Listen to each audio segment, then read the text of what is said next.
when it comes to art, we always talk about talent, and I think in some ways we shouldn't, because I think art and drawing is really just like anything else. If you have an interest in it, that you'll put the time into developing those skills and getting better.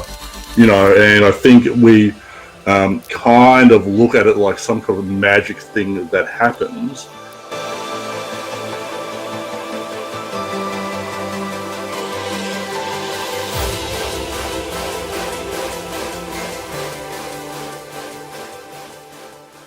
Hello, everybody, and welcome to PlungeCast. My name's Aru. I'm here with Dean Rankine from Australia. He's an amazing comic book artist. As I said, based in Australia. He'll be give you a quick blurb on himself, or a bio about himself, and also joined by my co-host, local Kiwi artist, Shane Evans, Sevens. Yeah, hey, so my name's Dean Rankine. I'm a comic book artist and writer. I'm from sunny Melbourne, Australia, which isn't really sunny today, which is really weird for summer. But I've worked on Simpsons, Futurama, Rick and Morty, Invader Zim, Oggy and the Cockroaches, Australian Mad Magazine, the Dino, the Dandy, the Beano, Hellboy. I've worked on Scotty Young's I Hate Fairyland. I had a book, a comic called Itty Bitty Bunnies in Rainbow Pixie Candyland, which is about drug using bunny rabbits. And I worked on, I've done some illustration work. Timmy the Ticked-Off Pony, written by Magda Szubanski, and I've got a new book series out now called Metal Emo Elves, which is about elves that learn how to rock. So that's me. All right, take it away, Shane. Wow, I'm just an illustrator. I've done a few, lot of private commissions, murals, a few book covers for an American company, but I don't have any of these Simpsons and Futuramas on my resume. I know, it sounds fancy, doesn't it? Don't you reckon? The weird thing is, I used to watch Oggy and the Cockroach, whatever it was. Oh, is that right? Oggy and the Cockroaches, yeah. But that's one I hadn't heard for years. Yeah. So they had an American company picked us up, and I did about four issues of that. It's a fun comic because there's no dialogue, so it's all by action, which is always a bit of a test, I think, to show how the comic page is working. Can you understand what's happening without any dialogue on it? And I mean, I've got all the Invader Zims too, not the comics, the DVDs. Yeah. And of course, I had his comics before that were a bit more adult oriented. Oh, like Johnny the Homicidal Maniac. Yeah, Johnny and Squee. I've got that. Yeah, great. He's an incredible artist. I love all that stuff. Absolutely. Yeah. So it's been, I do like it's been nice. I've been really lucky to score some really nice things to work on. And we were kind of talking a bit before off camera, and I think really it's about just that persistence in some ways. Like, I'm an okay artist. I'm not terrible, but I'm not great. But I think it's just that kind of persistence. I tend to just keep going and going. Like the thing with the Rick and Morty cover I did was a cover that was for there's this Rickmobile that goes around the states to different colleges and things like that and sells merch. So it was one specifically for that. But I reckon it took maybe 2 or 3 years before I scored it, because I just kept sending my work off. And then the editor leaves, and then you have to sort of start all over again. So it's a slog, I think. It sounds glamorous, but it's harder than it is. So tell us more about yourself and how you got into actually wanting to be a comic artist. Yeah, so as a kid, I kind of was an awkward kid, talked funny, and I discovered that when I drew pictures, people said that they were good, and I believed them. So I'm a bit of a praise monkey, so I kind of just ran with that. Go, oh, this is my thing. This is and I look back on my work, and I wasn't good.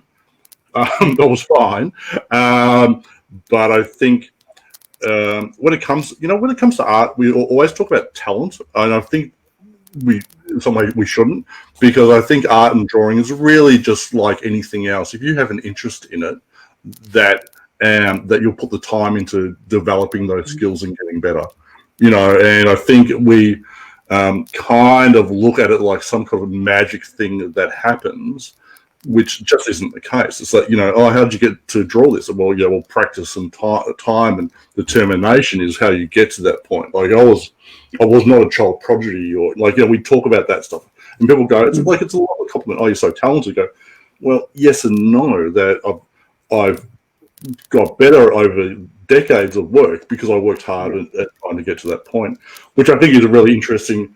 Which I think when we talk about AI in a minute, I think that's going to come up, because I think there's a misperception of people on the general community about how art is made. Yeah, I think it's not magic. I mean, it I look at back at a logo they create for even this thing here, right? This comic trade logo. Yeah. It took me ages to come up with that, because it's one of the easier logos I've ever done, because I used a font that was already there, but I mixed around it. But it took me a couple of hours, and then left it, and then came back and went, yeah, that's not right. And then went away, and then came back, that's not right. And then finally got it and said, this is what we use. And I think there is no, it's not a magic thing, because your eye's looking at it. And this is something that I think that AI doesn't understand, or people that think that AI is great don't understand, is that when you're looking at a piece of, a line, and you're trying to work out with your brain, your feelings, there's a lot of emotion also involved in that, which I think AI takes away from, where you go, that doesn't feel right to me. And when people would say, explain your art to people, when people go, what did you mean by that? It's like, it is what it is, because sometimes it's so hard to explain what made you put the ultimate thing out there, the final piece, after you've spent so many hours or days trying to work it out. Absolutely. Yeah. And also I think that I would argue that when we are making art, we're making hundreds of tiny little decisions. You draw a line, or I mainly work in digital work now, and that doesn't work. Delete, try that again, and you kind of build it. You're constantly making these minute, tiny little decisions over and over again to have a finished piece of work. There's also small things that you've learnt over time, like personal things, because people always talk about style and stuff like that, and it's not really about drawing for style. You find your style after you try everything. I agree. Yeah. Like if I looked at my artwork and someone says it looks like this person or this person, I think back and go, oh yeah, it's one of my favorite comics, one of my favorite cartoons. It's probably rubbed off on me. I don't see it, but other people do. That's something that you grab over time, That's absolutely right. Favorite way of doing lines and colors and what works for you. So. Yeah, I think it's absolutely. I think it is about something that you're drawn to a certain style. Like I draw in a certain, I can mimic other styles, but it's still me. And I think art is a very personal thing. I think that it's kind of scary, because you have to my work there. You have to. Not scary, right? Scary. You kind of. You're kind of opening yourself up as such a person. You're exposing yourself to the world, and hoping that the world likes it back. I think it's hard to be. I find it hard to be thick-skinned, because it is such a very much a personal way of being. And again, I think this is why I feel so attacked by AI. Because you're kind of stealing that DNA. Can I just ask, say about, if anyone's listening or watching about AI, a lot of people say to me, AI is just a tool. And I think it's really important to make the distinction what AI isn't. Because people say to me, it's just like Photoshop. And no, it's really, really not like that. Yeah. So there are great digital tools like Photoshop or Procreate, and artists use those to create work, right? But what AI is doing isn't doing that at all. AI has scraped thousands and thousands of photos and artists' work, living and dead, and then they kind of Frankenstein it and spit it out in another kind of context. So how AI works is, so you're not actually producing art, you're not making art, you're typing in prompts, and then the computer will then spit out something that that is kind of a combination of these people's work. Horrifically, what it can do as well, like you can type in an artist's name, and so you might want to go, I want to have have Superman in a Jim Lee style. And what AI will do is then produce work that kind of mimics the style of Jim Lee without actually Jim Lee ever drawing it. Yeah. So what's happened is that these companies have scraped this information from the internet without artists' knowledge, permission, and without giving them any kind of compensation. So in my mind, God, gee, that sounds like stealing to me. And I think we're in this kind of gray area now with AI about where it stands legally. I know there's a couple of lawsuits against some of the companies that I think Getty Images, as well as there's 3 artists who are currently suing them as well, saying that these companies have taken our work and are using it without our permission. Yeah, there was a guy called Sam Does Art. I was just going to talk about that. He's an anime manga style artist. He's quite big on YouTube and Instagram and stuff.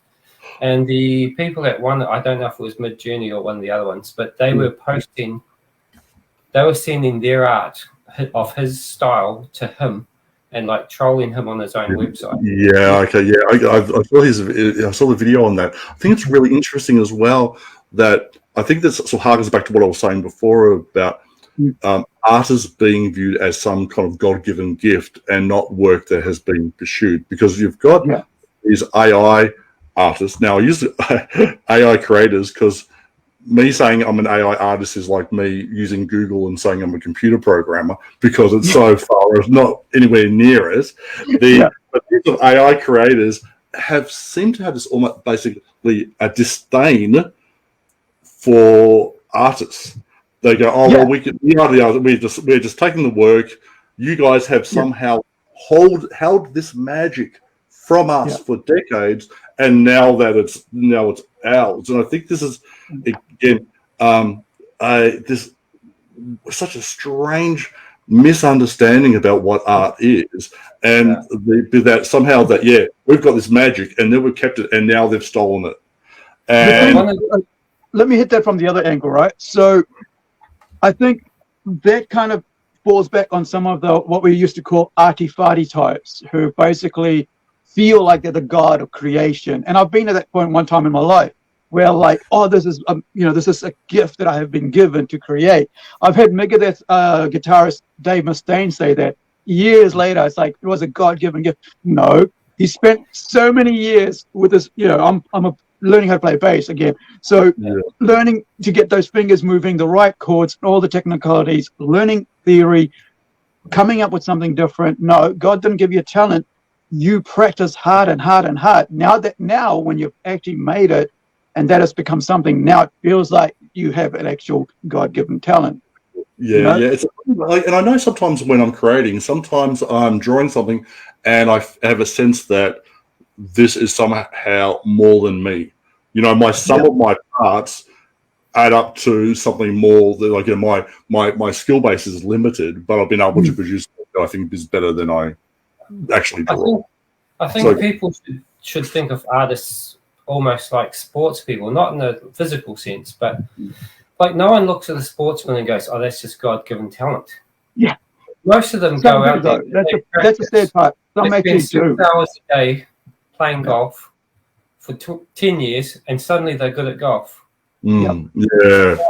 Why do they think an artist who, instead of going outside into the sun, hides in his room, reading comics, copying pictures, painting, spending all of his money on bloody felts and markers and pencils, No, it's just you just got that out of your head. It just popped up. It's like, no, I've been drawing since I was 8.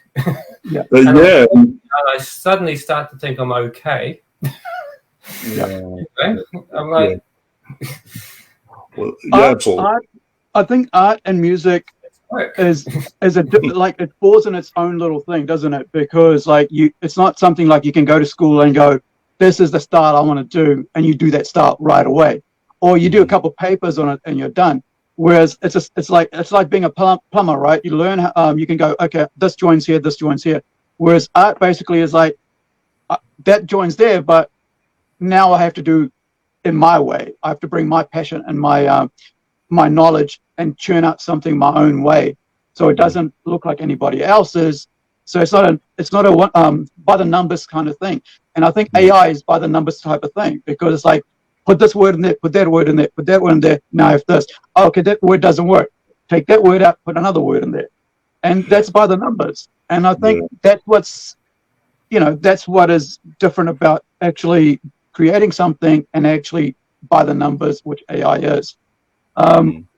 Is there do you think, I know there's artists who are like, feel like that they should take on this thing, and like, I mean, not take on, but accept AI as the next thing about, creativity.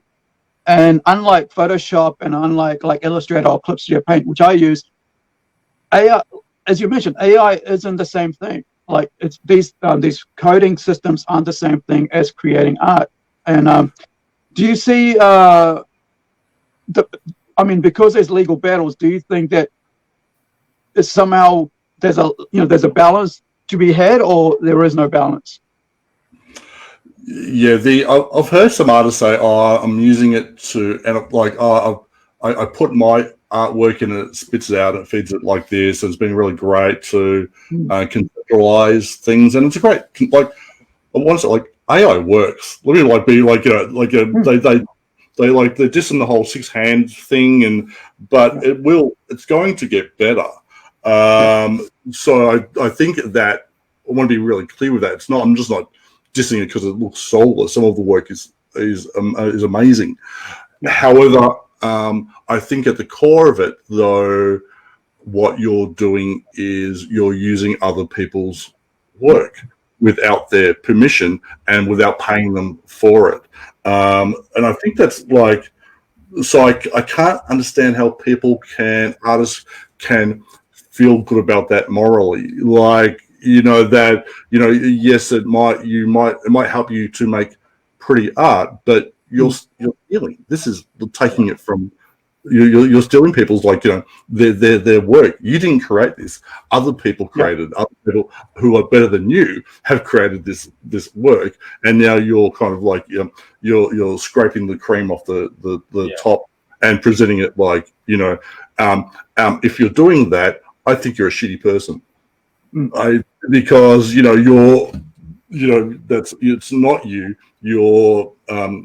You're just taking from other people and then grandiosely saying that somehow I'm the artist. Just really quickly, like, look, if you're like a concept of, sometimes you might be in a situation that a studio wants you to be embracing this technology. Currently, I would still argue that legally it's a grey area.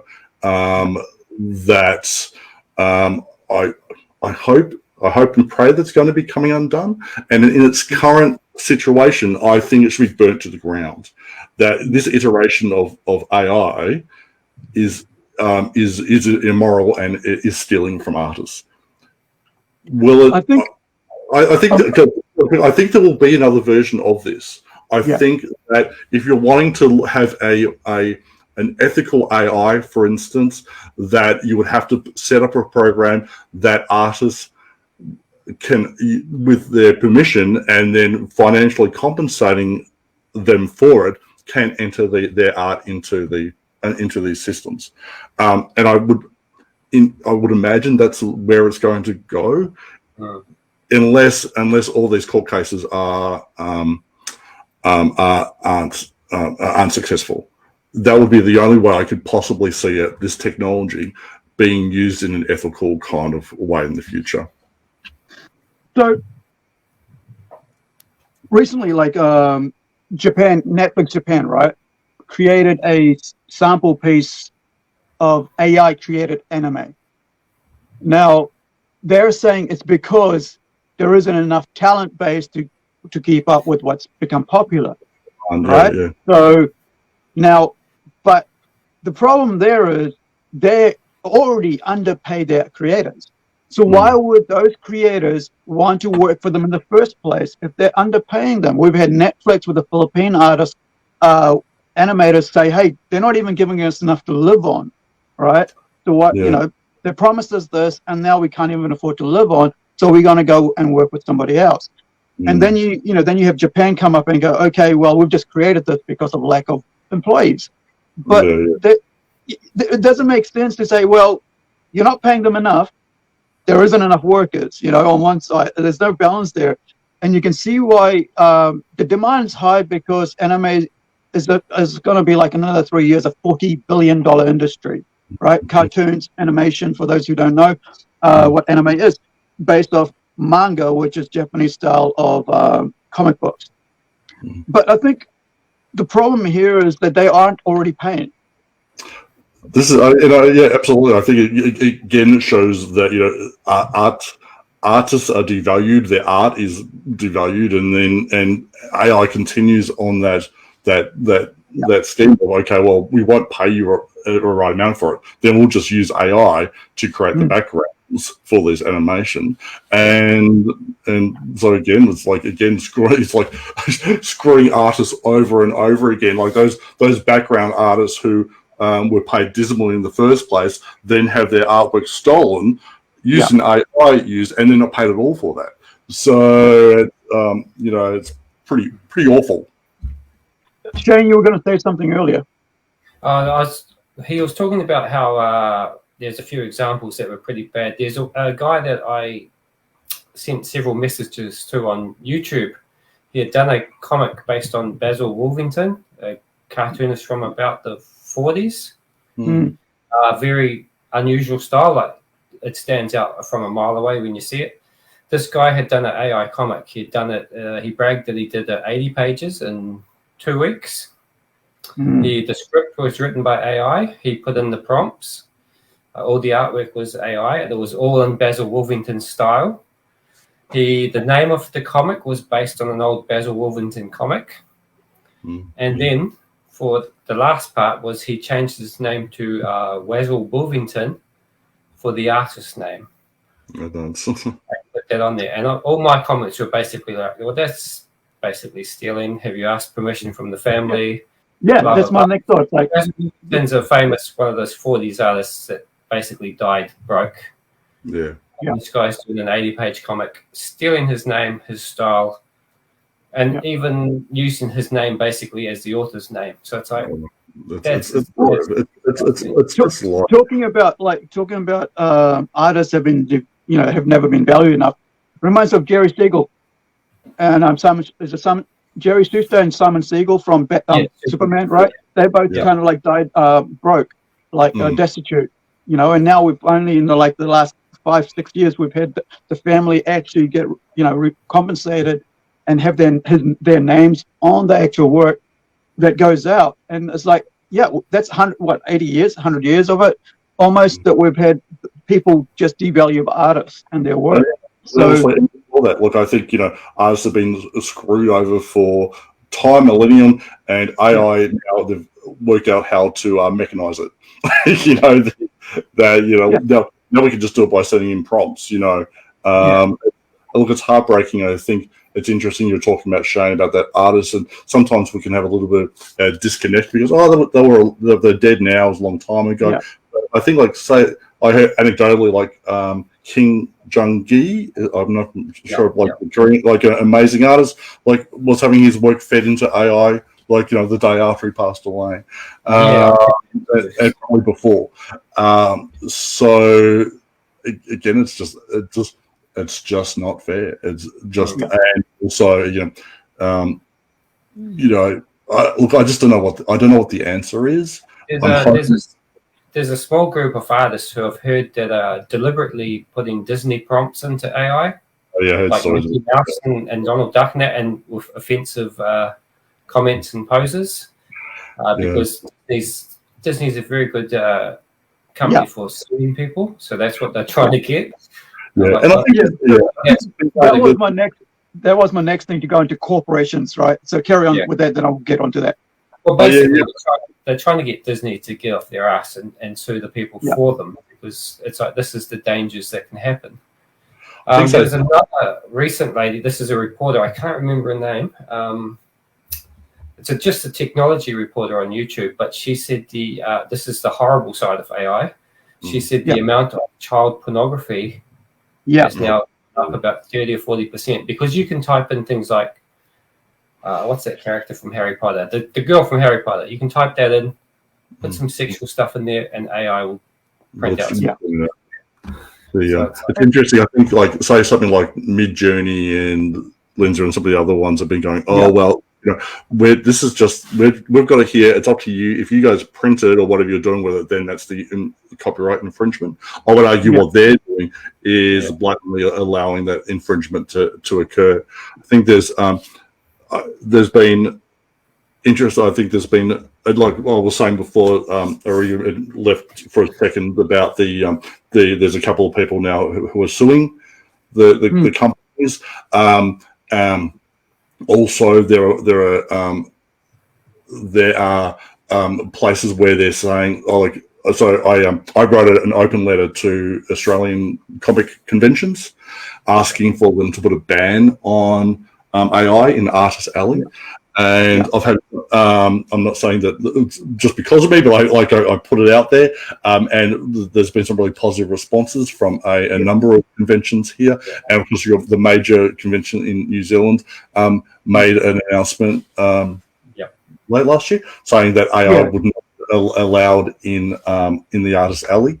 And I think there's a kind of thought, well, AI is here to stay, there's nothing we can do about it. But I think there are things that we can do about it, that we can put things in place. Like, say, for instance, like, you know, that guy who was, you know, doing his comic all in AI, if there's nowhere for him to sell it at, then die a slow, painful death. So I think that, like anything, I don't know, automatic weapons are here. It doesn't mean we're allowing them everywhere. You know, they're here to stay. Exactly. It's okay for us as people to say there are places where this isn't going to be allowed. This is art is a human. It's probably the oldest human response to the world. All the way from the cave paintings. How we interpret things and put it out there. Let's hold that dear to us and say, okay, well, you know, there's places where AI isn't allowed to be. I think it's a reasonable thing to do. I think let's step back to the corporation side, and we'll step on that for a topic. So we're talking about if artists start pushing Disney into getting, starting to sue these companies because they're exploiting their characters, because as we know, Disney is the most they sue everybody, right? Which is company in the world, right? Like, they have like hundreds of lawyers just looking all over the world for stuff. Like, even for Mickey Mouse on a toilet at a children's playground in New Zealand, right? They took that to thing. Kindergarten had to paint over their mural because right. And also they couldn't put a 9-year-old kid's headstone as Spider-Man, even though he loved Spider-Man so much, because they owned Marvel. So that's how hardcore they are about these things. Their characters being used, or the IPs they own now, not something they've created themselves, being used in certain areas that they don't want. So if they find, and they should already be on this already. So, but the problem here is you got corporations like Netflix accepting it. You've got comic companies accepting it. Saying, okay, I need this done quickly. And the artist goes, here's my art style. I'm going to put this into here. Let's change it a bit. Now I'm going to use that to do that. And then they're like, here it is. Because you've got a time limit on how quickly you can have something done. And sometimes a piece of work, as both of you guys know, takes longer than half an hour, even though if it's your own art style. because that's something you're trying to do creatively out of your heart and soul. But so if you've got corporations accepting of it on one side, the streamer like Netflix, and then you've got what we're talking about, sexual content of those of characters like Superman, Batman, whatever, or Mary Jane being used without Disney's knowledge or DC's knowledge in this, this weird way. But the other thing I'm worried about here is deep fake as well, all right? Because we haven't, that's something we can touch on as well. But what do you think? I mean, you've already said about what Disney could do, but what do you think actual comic companies can do, Dean and Shane? Yeah, I think legally, I think that part of the issue with some of the stuff like the Disney stuff, like for instance, that unless someone's selling it and making money out of it, there's probably not a lot they could do. Like, so again, something like Midjourney, they're probably arguing that we're just the tool, and it depends on what people will do that.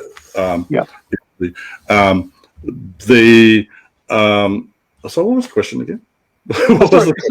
How what do you think that? I mean, like comic companies like Marvel and DC, the big hits, they're already like we can always see fan art with characters. What you can do, I think, is like say comic companies if they make a stand.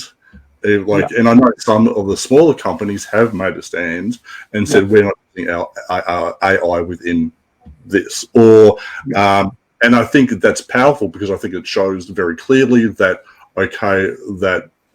they as a company respect artists and want to continue working with artists. I think as artists as well. Like I haven't made any big grand decision, but I'm thinking about saying I'm not going to work with companies who accept AI.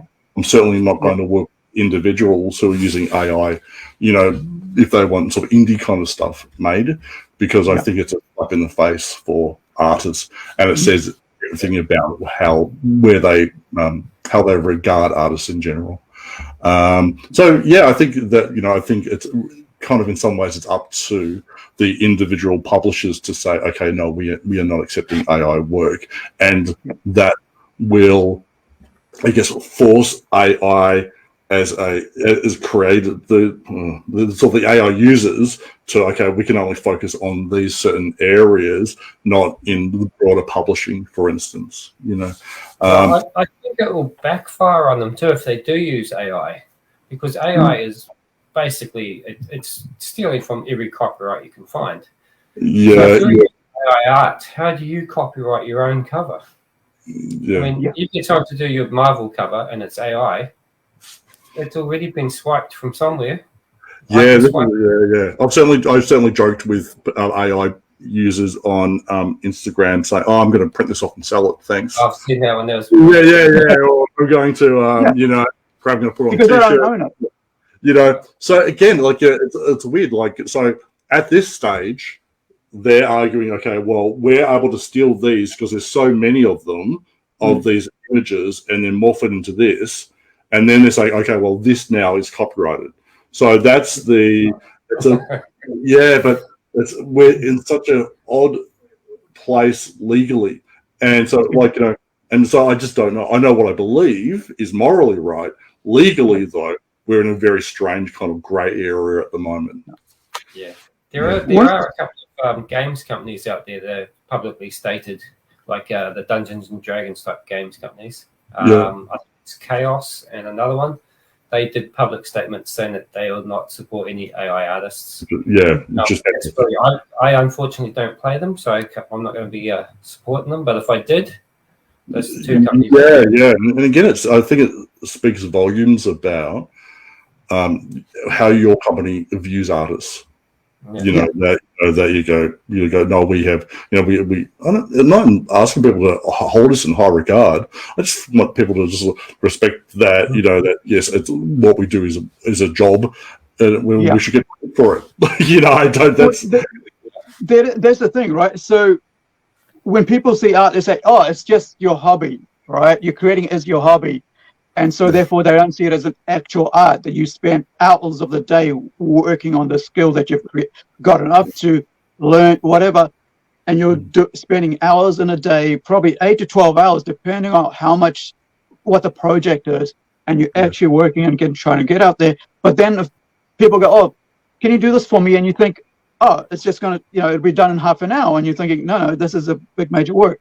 It's like convention work, right? So you show up at the convention as an artist and they go, hello, Dean, I would like this version of this. So like, okay, I want, I want Joker done in your style, but I want it done sketched right here for me, and here's some money. And you go, yeah, this is going to take me this much, and this is how much I charge by the hour.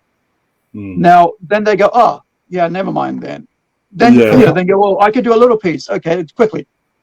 Okay, we can negotiate. But there's the idea about how being an artist isn't work, because that's why they think they can undermine it, or they can pay you less, or not care about what you're doing, because hey, it's magic after all, right? You're just pulling it out of the air. It falls back to it. People come up to me. Oh, they've got I'm at a convention. They've got the kids, and they'll say, "Oh, see, Johnny, you do something you love, you'll never work your day in your life." And I think, wow, it's like there's this misunderstanding. You go, no, it's work. It's like, again, I'm not saying it's like artist work. I'm not comparing it to anything else, but it's still work.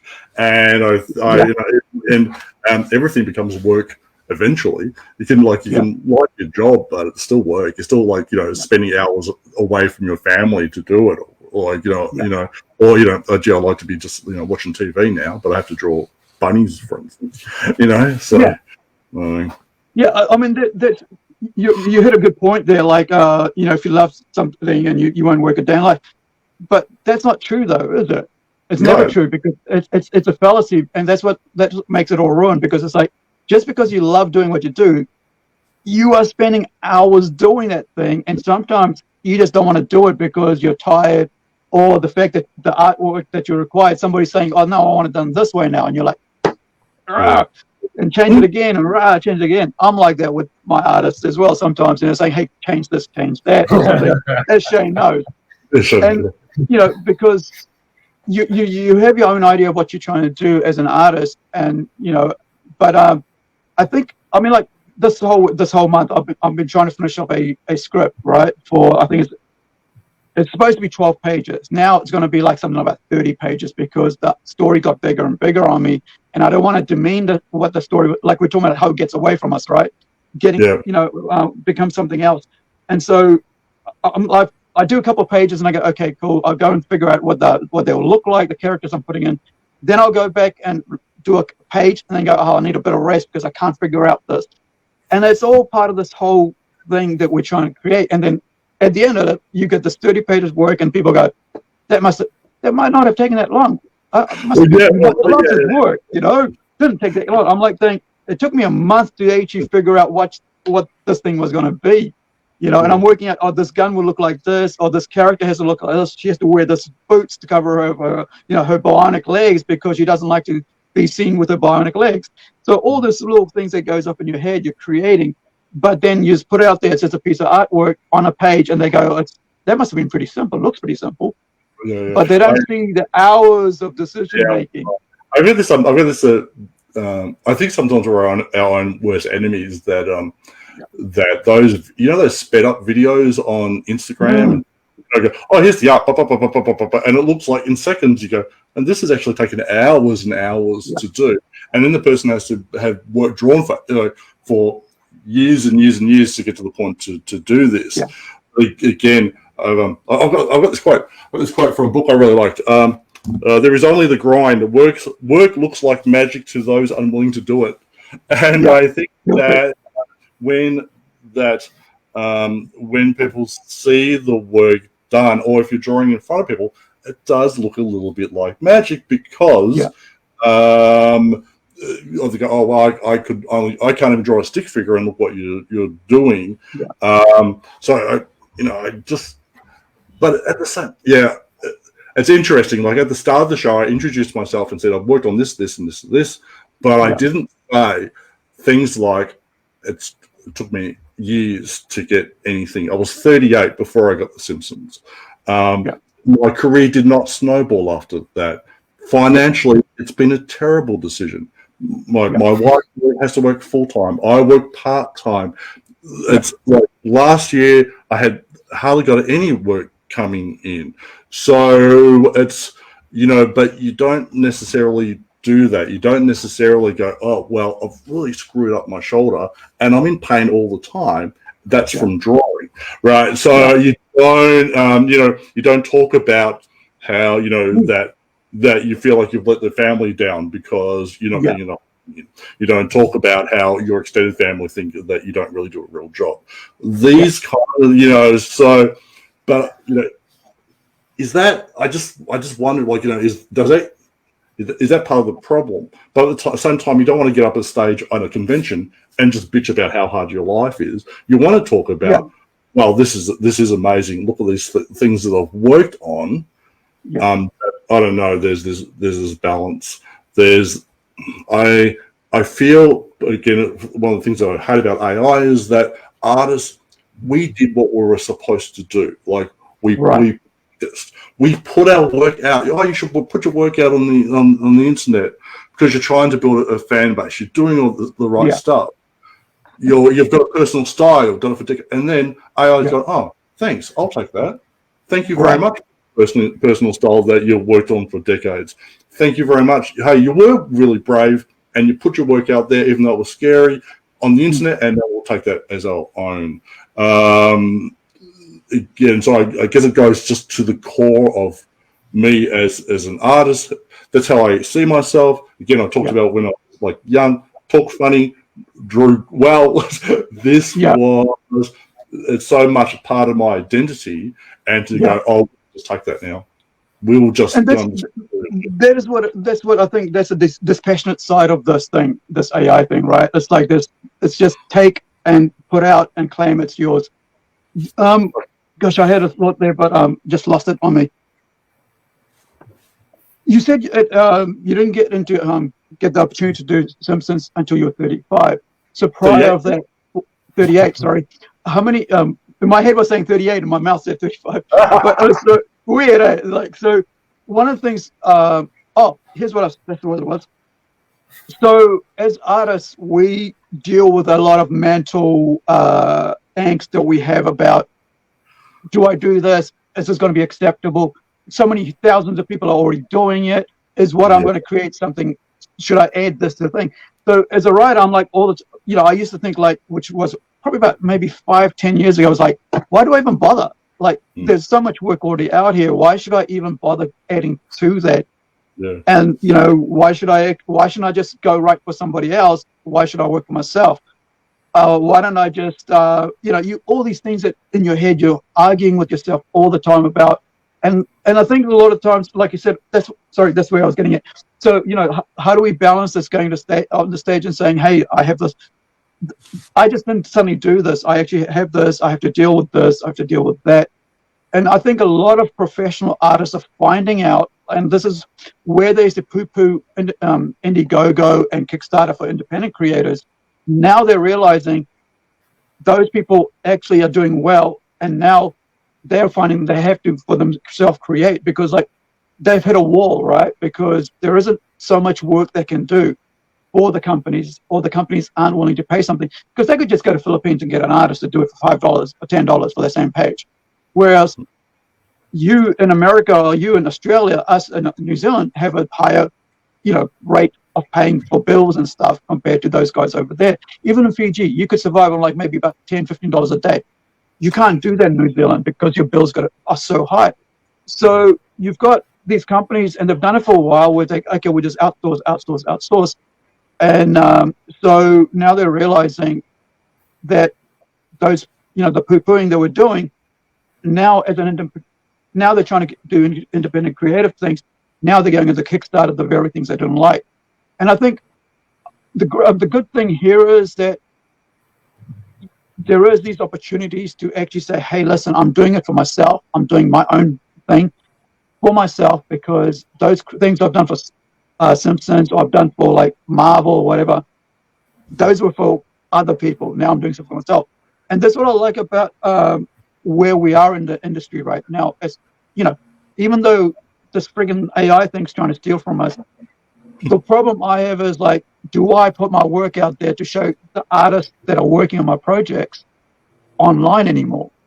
Right?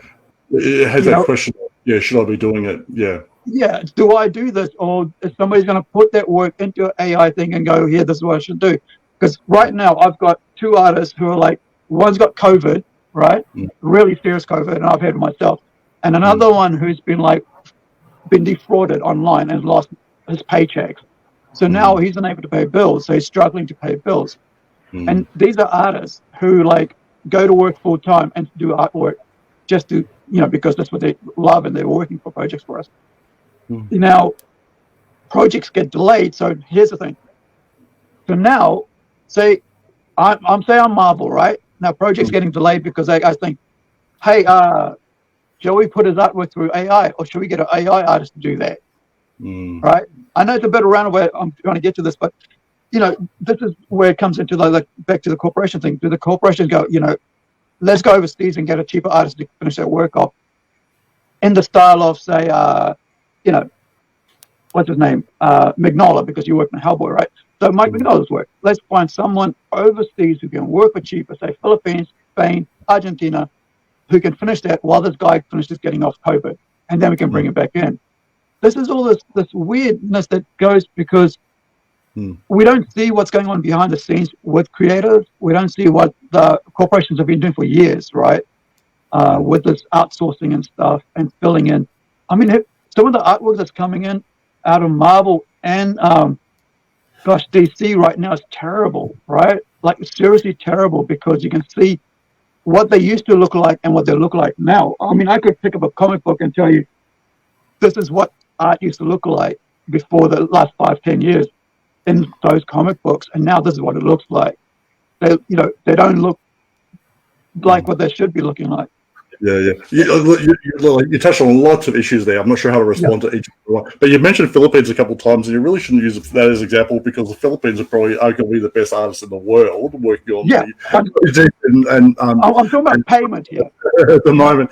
And I would think they're getting paid very well for that, because some of the artists I know, they do incredible work. But we do operate in a global society, and artists particularly, because like, so for instance, some guy in Melbourne can work on Simpsons Comics, right? They will outsource that stuff. But yeah, it's certainly something to take into account. You mentioned about artists being hesitant to put stuff online. I know some artists who are absolutely despondent about AI and aren't wanting to continue working, because they're just going to steal my work. And I find that really heartbreaking. In some ways, I'm fortunate, because my style is so cartoony that AI at the moment, doesn't do that particularly well. But it's going to get to a point that it's going to do that very well. So I think that as a whole, it's hard. I think that all I keep thinking about, we need to be able to create spaces where art is art and not computer generated work, and I think that's a reasonable thing to do. Shane?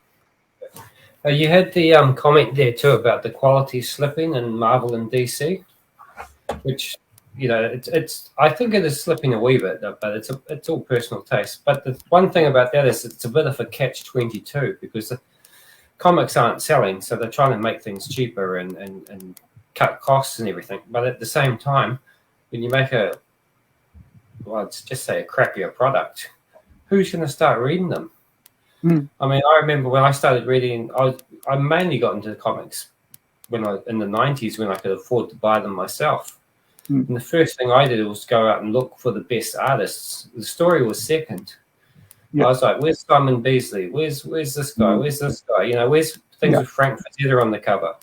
So it's like, I think they might have to take a risk and actually start paying decent artists to do work again if they want sales to actually come back up. But it's a risk. So, well, you look at the 1990s, right? With Image. Image just turned. They just had their birthday. I can't remember how many years it is now. Years, I think. 33. Is it? And they took off because the artists weren't being appreciated at Marvel, and they made their own company. And now look at them, they've added so much to the whole landscape of mainstream comics, especially out of America, and changed the landscape really, really huge. And I think that's something I look at when we started setting up what we did here in Whangarei. So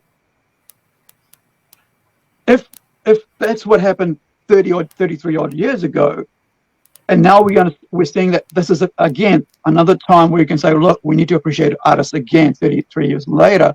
Then maybe this is time for the artists to go, hey, listen, let's all unite and stand up and say, we're not going to have our art stolen. We want quality again, and we want to get paid quality. And the reason I was saying about flipping about that wasn't about the fact that they're not doing good work. They're doing amazing work. It's about how much some of them, like when I was thinking about like Netflix paying those artists, those even Japan paying those animated artists, it's just despicable, because it means like we get all this great merchandise and entertainment out of it, but those actual creators can't even afford to live on that.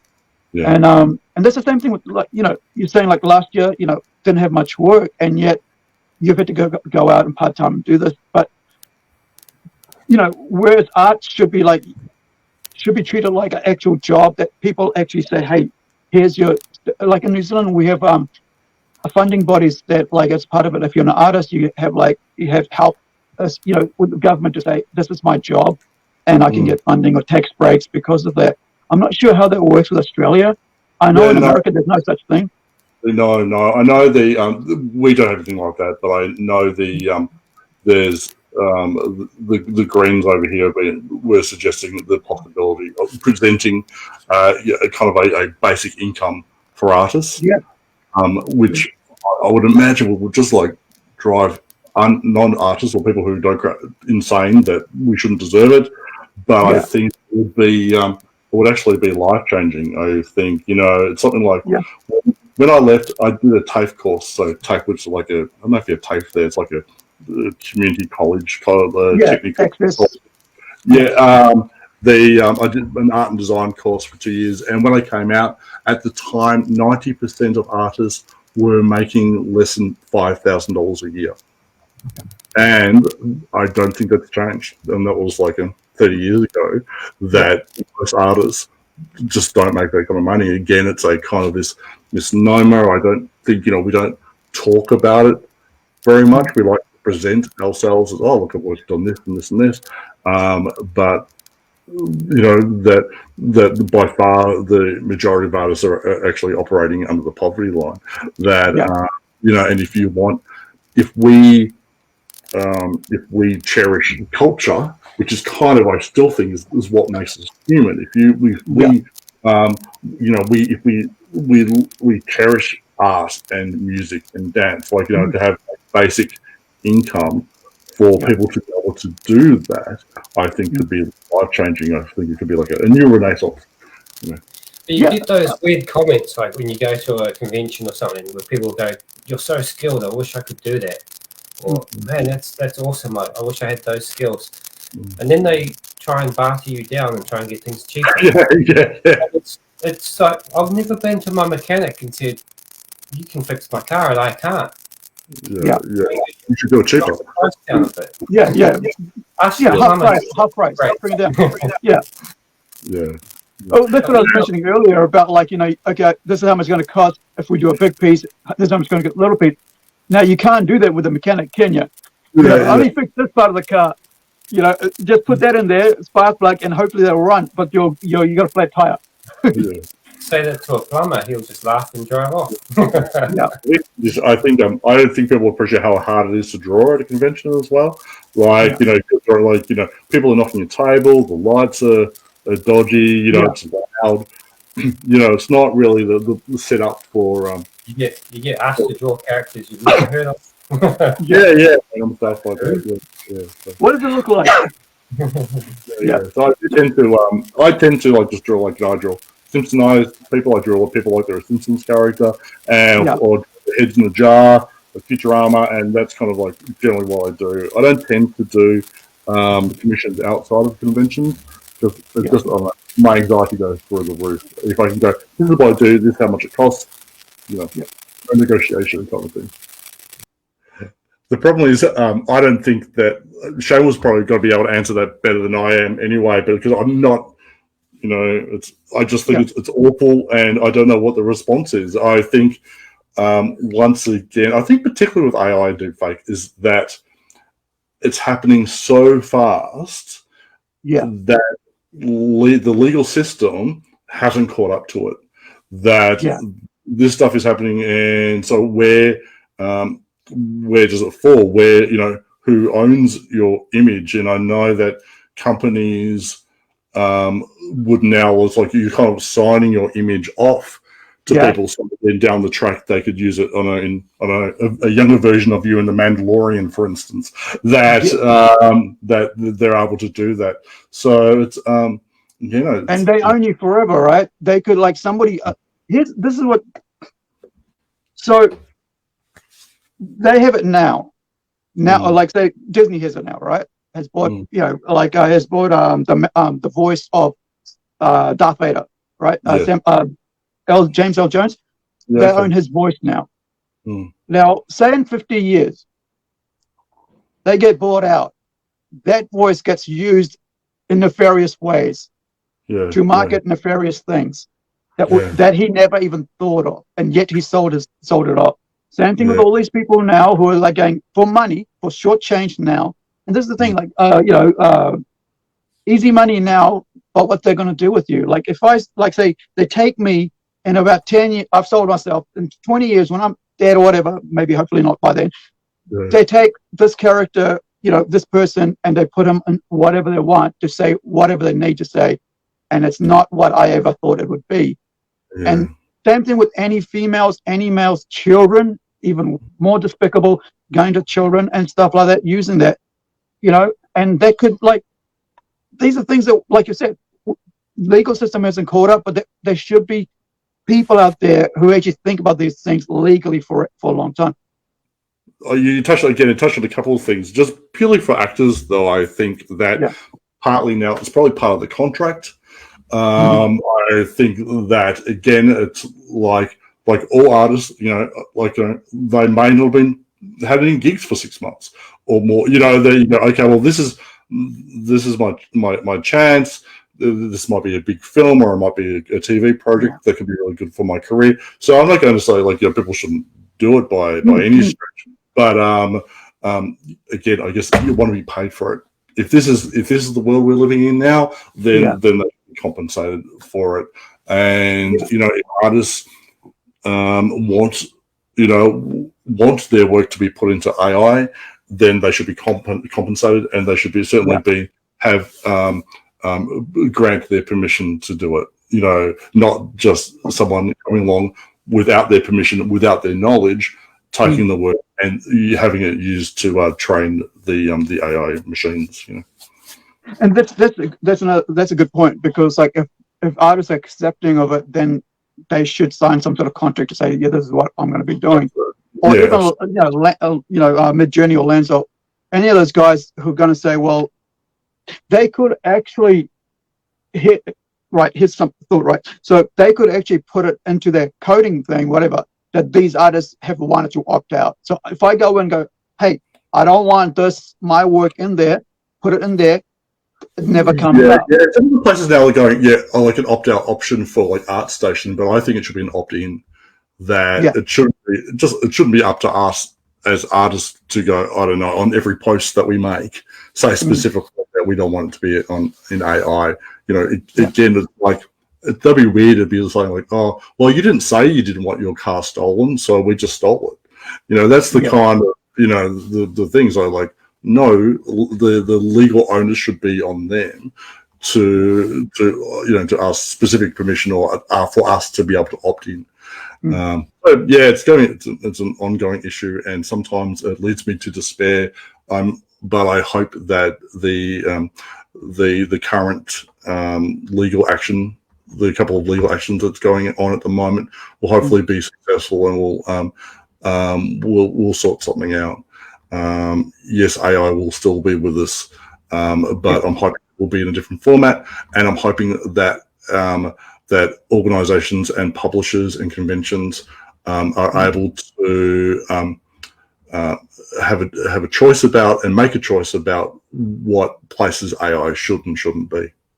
Yeah, and I think you're right there. Also, where like if these we'll see like who is which publishers saying no AI, which companies saying no AI, and who are. So if you're an artist and you already know these companies are saying they don't welcome AI, you're good to work with them.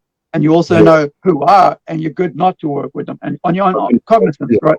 So, I mean, nobody's going to stop anybody from going to apply for work, but at least they know who they're applying to. Are they, it's basically, are they treating the artist right, or are they not? And so, I think, there is no artist unions. There's never been anything like that. And every time somebody's tried to do that, they've always, the corporations have always fought against that because they don't want people to have some, a basic, level of income, right? Because because like if you're doing a commission based on your stuff, you set your own cost and your own pricing, and then somebody else can say, well, this is so and so, and he does it at that rate, and the person coming to you goes, oh, I want, you're saying say $200, right? And he goes, oh, let me see if I can go over there and see if that guy will do it $100 in your art style, and that's that's kind of like, well, he's just doing a version of yours, and it's kind of like a bit of like forgery, making money off forgery at a lower cost. And I think that's what I was trying to get at, like saying, hey, going overseas and paying less, but in the style of somebody else's art.